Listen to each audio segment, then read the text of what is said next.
আমাদের সামনে রয়েছেন রঞ্জন ভট্টাচার্য, এফসিআই লাইসেন্স প্রশিক্ষক এবং শিবভূমি স্পোর্টিং ক্লাবের টেকনিক্যাল ডিরেক্টর।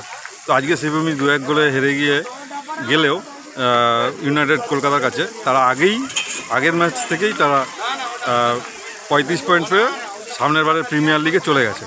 তো আজকের ম্যাচে অনেকগুলো রেড কার্ড হলো, যেহেতু প্রথম রেড কার্ডটা দেখবার পরেই কি একটু মরালিটি ভেঙে গেল? 100% আমরা খেলার বিপক্ষে রেড কার্ড এবং কী বলে যে মানে লঘু পাবে গুরুদণ্ড, প্রি প্ল্যান্ড।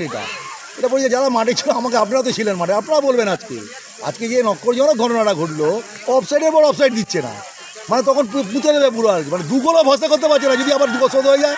হ্যাঁ, তো আলটিমেটলি 3 গোল 4 গোল করিয়ে দিয়ে একদম বসিয়ে দাও আর কি। তো কী বলে নক্করজনক ঘটনা, ওই করে দিয়ে তারপর পরে রেড কার্ড দেখাচ্ছে ওদেরকে। হ্যাঁ, আমাকে যা করার শেষ করে দিয়েছে। তো এই প্রি প্ল্যান্ড, ওই এর আগেও তাই করেছে প্রত্যেকটা ম্যাচ।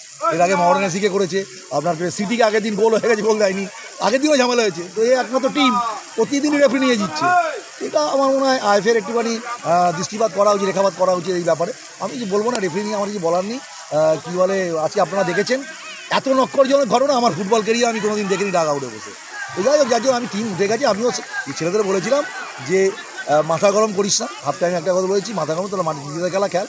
তারপরেও কী বলে আমরা ম্যাচে ফেরার চেষ্টা করি, তখনও যেই 2-1 হয়ে গেছে তারপরে আবার রেড কার্ড দিয়ে দিচ্ছে। তো কী করা খেলা, আমি তার জন্য 1 মিনিট আগে মাঠ থেকে বেরিয়ে গেছি, আর দেখতে পাচ্ছিলাম না যে এত নক্করজনক ঘটনা হচ্ছে, জেনুইন অফসাইড দিচ্ছে না। হ্যাঁ, তো কী করা যায়? তো সেই জায়গা থেকে আপনারা দেখেছেন, আজকে আপনারা বলবেন, আমার কিছু বলার নেই।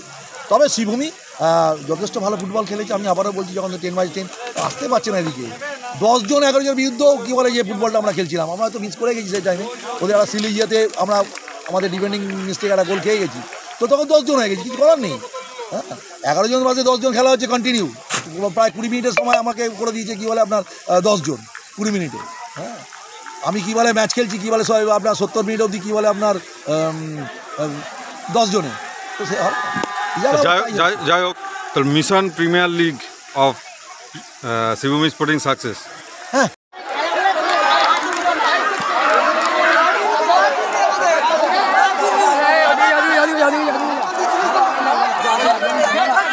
আচ্ছা, আপনি রানার্স বেঙ্গল টিমের প্রশিক্ষক ছিলেন।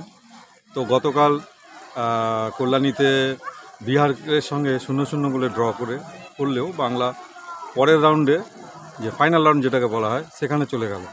তো একজন প্রাক্তন কোচ, যার নেতৃত্বে বাংলা রানার্স হয়েছিল, কী শুভেচ্ছা বার্তা দেবেন খেলোয়াড়দের? আমি একটা কথাই বলবো, বাংলা এবছর যথেষ্ট ভালো টিম, খুব স্ট্যান্ডার্ড টিম আমার সময় থেকে আমি বলছি। তারপর বিশুদা, তারপর রঞ্জন চৌধুরী, যে 3টে বছর যদি আপনি ক্যালকুলেশন করেন, আমি দেখেছি এবার লিগ হচ্ছে তো কন্টিনিউ, লিগের ছেলেদের আস্তে আস্তে পারফরমেন্স দিয়ে বাড়ছে, গ্রাফ বাড়ছে, পারফরমেন্স গ্রাফ, এবং যার ফলে এবার সামনের বছর দেখবেন আরও ভালো বাংলা টিম হবে। হ্যাঁ, আরেকটা লিগ হয়ে গেলে তো অটোমেটিক্যালি এবছর, আর কোচও সঞ্জয় দা অনেক অভিজ্ঞ কোচ। হ্যাঁ, আমাদের বাংলার এই মুহূর্তে তো সঞ্জয় থেকে বড় নাম আর কেউ নেই।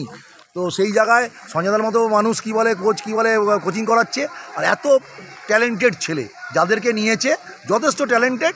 বাংলা ঠিক কী করে খেলতে পারলে মূল পর্বে গিয়ে চ্যাম্পিয়ন না হওয়ার কোনো কারণ নেই। আমার ইয়েতে আমি দেখতে পাচ্ছি এবছর বাংলা চ্যাম্পিয়ন হতে চলেছে।